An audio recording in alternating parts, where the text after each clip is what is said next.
okusensulira ensonga kenemunya atuyezeewo owoozeewo okuwuliriza rediyo ensunsule Bilal FM ate nga nnongooseemu www.ugandaradiobilal.com kyendemu nnyo katonize mu Bilal FM ku ssimu yo mu mmotoka yo Bilal FM wonna okuwuliriza. Okay, assalamu alaikum wa rahmatullahi wa barakatuhu.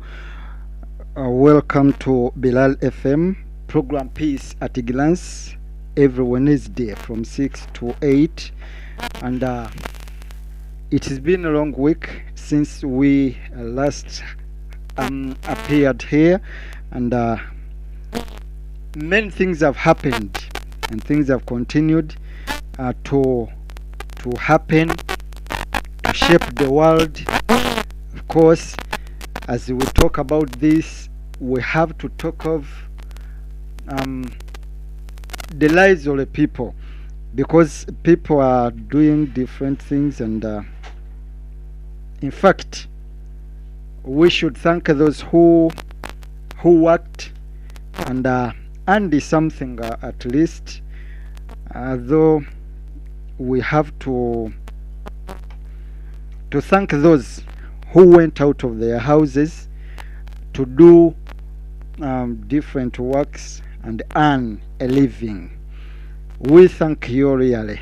Tenyo Waswa, my names, and as I wait for Professor Adam Sebyala, I want to bring to your attention the happenings across the globe. Many things are happening, and this is the time when we need to talk about them under the program Peace at a Glance. Peace at a Glance is proudly sponsored by the Cultural Council of the Embassy of the Islamic Republic of Iran, and it's through this that we bring you the behind the scenes, the happenings. What you see has the other part of it, but what's that part? Because you may see like sun shines, you know, the sun is like lighting, but what's making that sun, and why did God make it, and how is it produce the light that you see? That's where we are. As we came today, many things continue to happen. You may have heard of it from maybe from Karole's program or other programs, but then the issue of economic pressure is now the talk of the day across the globe. America pressurizing Iran through economic sanctions. America, of course, initiating different tactics to see that they bring Iran to their knees. Iran says this is another form of aggression, but then we shall have to live. I heard of the Iranian president, Mr. Pezeshkian, saying this will be the hardest time, but then we shall have to go through this hardest time. And I saw, maybe if I'm remembering well, is Bahei. He said, if we see we are oppressed, we're on the wall, we shall then retaliate. We shall have to retaliate of America's sanctions. Let's look into what's happening real across the globe, and more of Iran. Trump is Iran victory. Of course, the analysis begins to come out, not just beginning but continues to come out. Pentagon casualty data now puts US military losses in the war against Iran at the list of it is 774. On this, they say 18 were killed, 18 are dead, but then 556 were wounded, according to the media reports citing defense casualty analysis systems. They are telling us the losses in the America-Iran war continue to be observed. Of course, when they told us 774, like me, I thought they were all dead, but then they are telling us only 18. If we compare the destructions, the irreparable destructions, and we see the report saying 18 only were killed and 756 were wounded. It's something to think about, but then we have to rely on their data. Maybe the numbers are split between Operation Epstein Fury and overseas operations. Operation Epstein Fury was the aggression that America initiated against Iran, and then the overseas operation. Of course, when they talk of the overseas operation, they might have been killed in Libya. You never know. They might have been killed in, let's say, Sudan. They might have been killed in Congo. That's the overseas operation that they involve in. Like maybe others were killed in Ukraine over Russian aggression or Russian attacks. Don't call it aggression. As if moving the body count into a new category makes Trump's war look any less disastrous. This seems to show that America didn't lose men soldiers. They did not lose men as it was being asserted. So we have to look into that. And the US Army has reportedly taken the heaviest losses, with hundreds wounded across the two categories. I don't know. Does this mean Iran won the war? America did not accept. And until now, they still believe they can go back to war. But then they are saying they don't want. I heard of Peter Hegeseth saying, we don't want to go back to war. But then we have initiated another war called, let's call it Cold War, or called the economic war, but it's economic war. When we are talking of Iran's initiations intending to bring Iran, America's initiations to bring Iran to their knees, we can look at the blockade, then the threats that America is putting on the on other countries, on the world countries, because they announced that they will not allow any country in the world to trade with Iran. When we talk of trading with Iran, we can talk of China, of course Russia, we can talk of United Arab Emirates, Pakistan, and so other countries. They were trading with Iran, but now we don't know what will happen next after American threats. What will happen again? What will be there? Okay. The United States State Department announced a reward of $10 million. They announced a reward of $10 million US dollars for anybody with information regarding the 5 IRGC leaders. IRGC, we're talking of Islamic Revolutionary Guard Corps. Islamic Revolutionary Guard Corps. Okay. Interestingly, it seems the United States of America is extremely incompetent, or they simply used a recycled list. This is from Iran. They say one of the people that America put the 10 million US dollars is General Majid Kademi. General Majid Kademi, though he appeared on the list, but he's dead.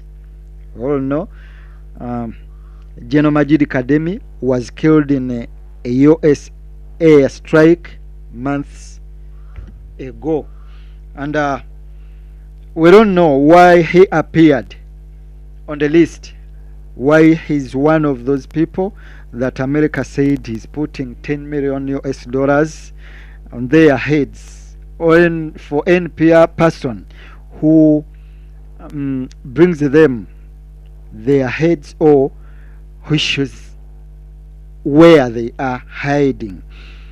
In the third attempt to put additional pressure on Iran,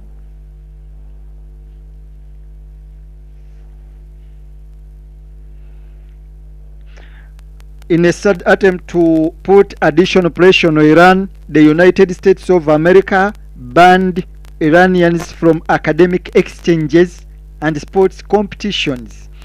With this, I wanted to engage Professor Adam Sebyala to know how he thinks over this, because now if America is banning Iranian students from studying from the European countries or even America, is something that puts the war on another side, on the other side.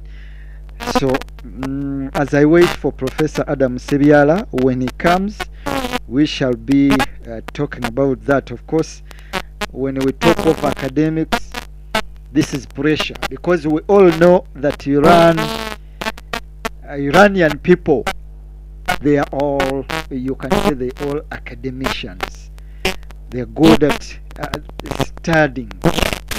So America is putting a ban on Iranians from academic exchanges and on the sports competitions. When we talk of sports competitions, you know, during the World Cup that happened this year, the 2026 World Cup, the way Iranians were treated, how the Iranian team was treated, to the extent that they were denied a chance of bringing their supporters, a chance of coming with their technocrats and whatever. They were limited, and actually it was sad, because we have always thought sports combines us, irrespective of any situation, irrespective of anything. Sports brings us together, but now sports is being used as a form of oppression. Let's talk about that. If America is banning Iranians from sports competitions, then this means something else. This means we are going to another level. Not trusting sports as a unifying activity, the activity that brings us together. It's very sad. I don't know where the world is going, but then we shall have to be there to see what real happens. Okay, Iran and Oman have released a joint statement announcing they have reached a preliminary agreement on managing the Strait of Hormuz. Iran's foreign ministry emphasizes that this does not mean the Strait of Hormuz will be opened. It will remain fully closed until the U.S. naval blockade is lifted and the memorandum of understanding terms are abide. Details of the Iran-Oman agreement have not been released, but according to preliminary information, Iran has been given control over incoming maritime traffic and the right to impose several fees. Oman gave Iran control over incoming maritime traffic and the right to impose several fees, meaning Iran is now free to impose fees. How much? I don't know. We shall see what they impose. Okay. According to Ben Norton, he's an American journalist and a political economist, the U.S. empire continues to accelerate the global transition away from the dollar system. By weaponizing the dollar, America is telling all countries that they must seek an alternative financial architecture because they could be the next target of U.S. economic terrorism. I don't know why they called it terrorism. U.S. economic terrorism. But then, when we're talking about that, this is an eye-opener that the use of dollar can be used against countries. Maybe this is the time we at school, governments are at school, they are yet to know maybe that America can use the dollar as a weapon, as a fighting stanza. You know, if you're using a dollar, if a country is using a dollar, maybe we shall have to use that dollar to, you know, to fight you. They are now using countries, they are now employing dollars, including dollars in the fight. We don't know what will happen next. Okay, Professor Adam Sebiala is already here with me.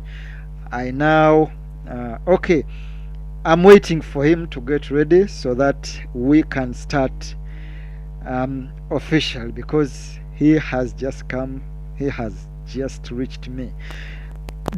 According to Iran's foreign ministry, the United States should not think that it is the only party capable of inflicting economic damage. If the American measures continue, Iran will reveal new capabilities. What are the capabilities? Maybe because Professor Adam Sebiala is already here, we shall know what are the capabilities. Okay, the United States Secret Service, which is responsible for protecting the country's highest elected leaders, has said that it is aware of a video aired in the Iranian media that threatened the life of U.S. President Trump's son, Trump Baron. The U.S. Secret Service is aware of the video and investigates anything that can be perceived as a threat towards our protectees. Secret Service spokesperson Nat Haring said in a statement, "Out of concern for operational security, we do not discuss matters of protective intelligence This is another matter. This is another matter. Okay. Professor Adam Sebyala, as I told you, is already here with me. I'll have to give him the mic to greet you, then we move on. Professor, greet them. Yeah, to you, the great friends. Assalamu alaikum wa rahmatullahi wa barakatuh. Wa alaikum assalam wa rahmatullahi wa barakatuhu. Professor. Yep. The video that went viral from the Iranian media. Sure. About Trump's son. Iran wants to kill Trump's son. According to the news that was aired, a video that showed the movements of the son, and Nate Haring, the spokesperson of Secret Service, is telling us everything they see is of concern and they are investigating this. Professor, Iran wants to kill Trump's son? Do you know why I laughed it off? I don't know. Because it is contemptuous. It's contentious? Contemptuous. It's something that I hold in contempt. Okay. Because Iran is a civilized nation. Yes. Even militarily. The Persian Empire yes. had military techniques. Yeah. In a lot about military operations. Yes. Than Europe, than the Roman Empire even, where the Trumps originated from to go and capture America and annihilate its population. The Red Indians? The Red Indians. The Europeans annihilated those populations. It is their tradition, not the Persian Empire tradition. Alright? The Iranians, yes. first of all, are against harming people perceived to be innocent. That's why they hold the Americans in contempt when those Americans with their Tomahawk missiles yes. targeted civilian installations in the whole war. Did Iran, even in Israel, yes. did Iran target civilian infrastructure? No. Huh? Yes. It didn't. It did not. It was targeting the military installations, military posts. But it was American Israel that targeted a primary school. A primary school in Minab. So they cannot do the Minab thing, the Iranians. They cannot do it. Because when the Americans did it, the Iranians looked down on them as the people who have lost all direction militarily. You know, target military barracks, target military installations, not schools. That's one. Just a few days ago, yes. when Dr. Arakchi was asked yes. about Trump, the Trumps, or even eliminating Trump, they said no, we cannot do that. I mean Trump Senior, not Trump Junior. Oh, yes, no, not Barron, because Barron is Trump Junior. Otherwise, when he was asked about this threat on Trump's life in Turkey, when he was smuggled out from Turkey, not using the official Air Force One, using a kitchen troy. Yeah, right. So when he was asked about it, I said no, we cannot eliminate Trump in the first place. Huh? Yes. It is not constructive at all. It is unproductive to eliminate Trump. Why? Trump is serving us positively. He is ruining. Yeah. He is bringing down America. If somebody is bringing down America due to his foolishness. Actions. I mean, described as foolish by the American insiders. Okay. Unbalanced by the American insiders. Okay. The American analysts. Yes. How can we then eliminate such a person who is causing chaos among his allies? I heard the news from instead of uniting them, Mm. he is disrupting them, bringing down the American might, leading the allies. America was powerful when it had its allies, Yeah. but Trump has disrupted all of them. That's somebody who is chaotic. He is serving us. We who want to see America down. Why can we? How can we then eliminate an agent of American decline? Somebody from Iran Yeah. said Trump's slogan is "Make America Hungry Again." That's it. That's what's happening practically. Eh. You get the point? So now somebody is helping you to ruin it down. Why do you eliminate him? It is insensible. So Iran wants Trump to stay, He stays because but he's chaotic now. let him stay, because as long as he stays, Mm. America is declining. America. No, he never made it again, great again. And the Americans are saying, no. Did you say American first or Israel first? So the thesis. Can America be great without Israel? Yes, of course. Because America. America is a united nations of all races. Everybody is in America. It's not only the Jews or Israelis there. Mm. Even Ugandans are there. You see the Kenyan becoming a president. Obama becoming a president, because it is practically the nation that unites all races under the sun. All races. That is the positive side of it.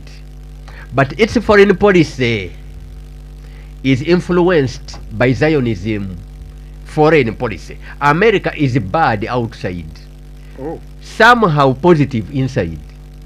Oh. Yes, otherwise who elects the son of Mamdani? It's the Christians. A Muslim, who elects them?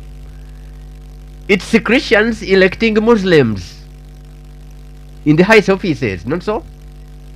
So it is positive inside, very negative in its foreign policy. You get the point? Yes, very negative. State what America is without bias. Mm. Without bias. Yes. Very bad, very ugly in its foreign policy. Mm. Something a little positive inside America. A little. You had them even with this killer who was sentenced to death because he killed these children in Uganda, an American citizen. Then I heard that the American government and the state following somebody convicted of crimes in Uganda because he's an American citizen. They are following. Yes, they are citizen, locked up in Uganda and convicted by the Ugandan courts. It is positive for a state to, at least to give care to its citizens. That is positive. You get the point? Yeah. That is positive. To follow anything that befalls them outside, that is positive inside America, but very ugly in its foreign policy. In as far as how it relates in diplomacy and so on, it protects dictators. How can the champion of democracy protect the killers in the Middle East? In the Middle East, because they give you oil. That's foreign policy. That's foreign. Yes, Mm. it's wrong. It's wrong. Why do you promote democracy inside America, but protecting killers and dictators outside America? Because they are your allies. Because where they rule in, where they have sovereignty, Yeah. there is vital interests of the United States. Vital interests of the United States. That's the thing. In any case, I want to wind up Yes, yes. by saying that no, Iran has no business with killing that junior. It cannot. Iran cannot even kill the senior. Yeah. Because the senior is an agent of decline in America. The junior. You tried The when junior he is was campaigning. is even innocent. Iran wanted to kill Trump as he campaigned for this term. No, never. Where's the investigations results? CIA still Where are the investigating. conclusions of the investigations? CIA still investigating. They are still even investigating who killed John F. Kennedy. JF Kennedy. Because it was an insider Job. cleaning job. Yes. Yeah. Okay. Recent changes in the composition of government bodies among officials initiated by the supreme leader signal that Iran's doctrine is no longer purely defensive but also evolved into an offensive doctrine. That is Iranian strategic affairs expert Mohammad Qaderi. Since the US itself is situated thousands of miles from Iran, its partners and allies, i.e. those countries that provide support for and facilitate preparations for US and Israel action against Iran, are naturally among the Islamic Republic's primary targets. In this strategy,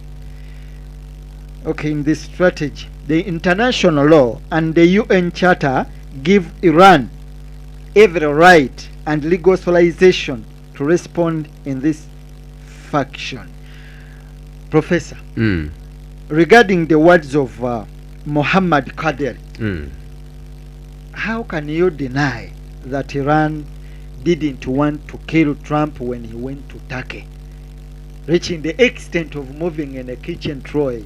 And I'm not seeing anything. There's no correlation between what you're putting up as a threat to Trump and the changing of the doctrine. Yes. From defensive to offensive. Yes.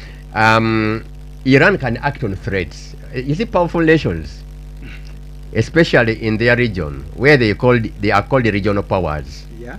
Regional powers. Where in that region, when it perceives a threat building up, it will decimate that threat.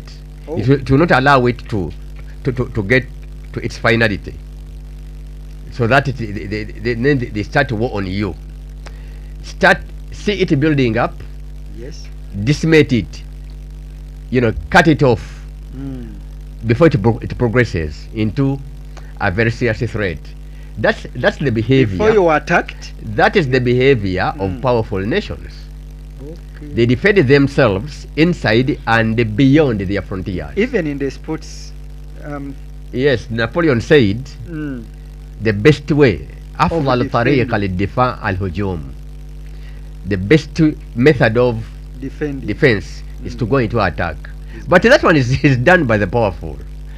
When you are Uganda against Brazil, I don't know whether you can't defend, you can't you can play in the 18 for for more than 1 minute. A minute? No, a minute is too long. Even seconds. You can't withstand. Yes, yeah, you'll not take it there. They'll be in your 18 all the time because you are not as powerful as they are. So Iran is at war. And there's no ceasefire until now. There's no ceasefire? Not at all.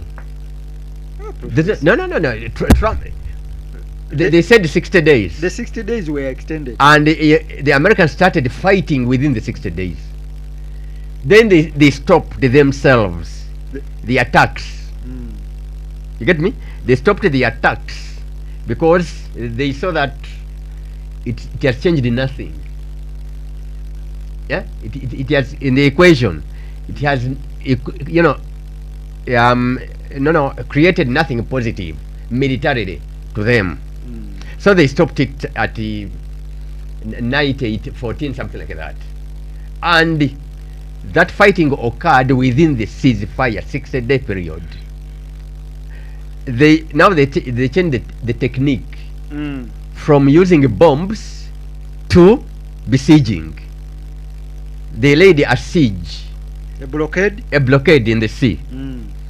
Iranian ports, this and what. Then Iran said, okay, if that's the thing, then we shall not allow international traffic for others to pass here and flow. And the new secretary for national security, General Ridai, Yes. then saw that when we examine and make the right assessment, because we are still at war, Yeah.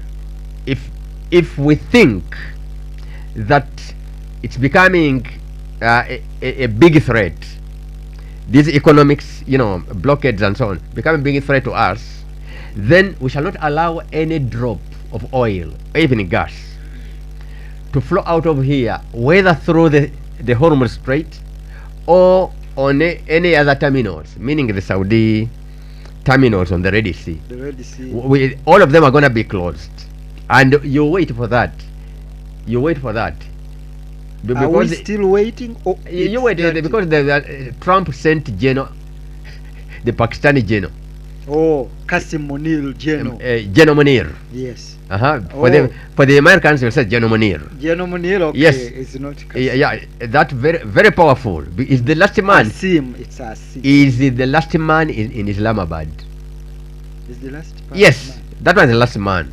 And when he comes, then it's no joke. he told us he got So he flew into Tehran. Yes. And was reminded, Mr. Trump suggesting this and that, and the Iranian said no, we are principled.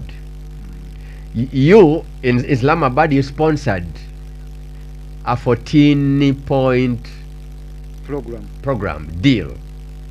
He signed it. We signed it. He signed it. He violated it. We never violated it.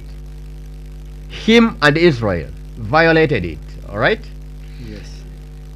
We are sticking to that Islamabad MOU. We are sticking to that. Beyond that, we have no business with them. Let them implement what they signed on in the MOU. Oh. And the general flow out with that clear message. Whether Trump works on it or not, on what he signed, then the world shall breathe peace. If, on the contrary, and the siege continues, the one we call blockade continues, then Iran shall breathe fire. Yeah. Okay. U.S. Treasury Secretary Basenti claims that the Iranian leadership is panicking after Operation Economic Outcast was launched this week. He posted quotes from Iranian President Pezeshkian and Parliamentary Speaker Ghalibaf. He claims the posts from the President and the Parliamentary Speaker are evidence that Iran is panicking. The economic sanctions are working perfectly. Professor, is Iran caught? Iranians are principled nation. Principled nation and What? economic sanction. The message in Iran is got from the people who are keeping vigil, who are keeping whole nights and day on the streets of Tehran. It is those people's spirit that when broken, then Iran gets defeated. The spirit of the people on the street. The people on the street don't allow any authority, whether in civilian or military attire. You get me? I get you. They don't allow them even any approach that can be interpreted as surrender. It is the nation that outlives even governments and administrations and everything. And the militaries, it's the nation. The nation of Iran, the people on the street, the nation doesn't accept defeat. Now, it is for the administrators, Yes. especially the civilian administrators, Yes. to talk diplomatically. It was a diplomatic talk.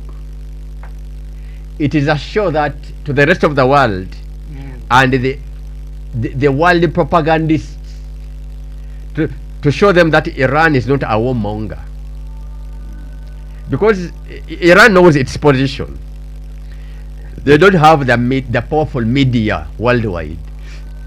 Everybody is polishing them as warmongers, as the people who want war, as something like that. But if the authorities can say something that can be used even by the propagandists that Iran wants peace, then that is positive to them. Okay. That is positive to the Iranians. That's what they want. You get me? No, not to do the other way. That Iran, by talking tough, wants war. That is damaging. So the Iranians know what they are speaking, and they know what it should be interpreted. Even if you interpret it your way, it cannot break the Iranians. Yeah, and you will get nothing. You will get nothing. Yeah. Professor, you want to tell me that the American imposed economic pressure will not harm Iran? Nothing at all. Nothing at all? Nothing at all. Where will get the It will they get the operational it is causing a lot of suffering to the American people. Where? You see They are dying of hunger. dying of hunger, petrol and everything, prices are up. Not only in America and in other countries. It's harming them also, as much as it is harming the Iranians. But the Iranians can persist, Can withstand. Yeah. more than them. Imam Khomeini said, if they want to starve us, we are sons of Ramadan. Oh. We will fast Ramadan. If they want to kill us, there's a battle in Karbala, Karbala battle, very infamous in the history of the world. We are the survivors of Karbala. So killing, mass killing, mutilation of bodies in Menab and elsewhere, we are used to that in our history, in our traditions. Starving us, no, we practice that in Ramadan. Now it is them who have no these two who will be defeated. Yeah, thank you. Okay, as we finish up our first hour, the State Department is preparing to return diplomats and other persons evacuated from the Middle East during the war with Iran to their posts as soon as this week has authorized departures from diplomatic missions each reach their 180 days cap. Professor, America is bringing back its diplomats in the Arab world, in the Persian Gulf. Should we think, after all the military attacks, now America is regaining its priority over Gulf countries? Not as Iran had wanted it to be. Let me hope that it is also ready to evacuate them again. Iran is waiting for America to let attack them preserve the capacity also to evacuate them again. Iran is willing to start a war. Iran is willing to continue defending itself because the war has not ended. And it's America too. and the blockades are still parts of military operations. What is laying the siege in the blockade? It's the American Navy. This is an act of war. So that has taken another form. You're bringing back the diplomat amidst the war. Don't lose the capacity. Preserve your capacity to evacuate them again. Or else you run in this lull of fighting. Yeah. Huh? Yeah. These intervals has produced more weapons and more systems than it had. Oh. More systems and more weapons. More systems ready for use in any other round of fighting. Yeah. Okay. Thank you, Professor. Maybe upon that we should go for Adhan. Then we shall be right back. Meanwhile, Professor. Yeah. Before we move on to Adhan, the issue of Syria is becoming another something in the Middle East. All right. After Iran failed, now Turkey and Israel is looming. Should we think Syria will not regain its power again, and it's going to be used as a fighting ground between Turkey and Israel in time? You see those put in the administration, Yeah. in Syria, are not there on we're not elected by the people in the first place. These are legitimate. These are legitimate occupiers. Legitimate occupiers? Illegitimate. Can Yes. occupiers be legitimate? Illegitimate. Illegitimate. Yes. Okay. They are agents of both Israel and Turkey. Agents. Huh?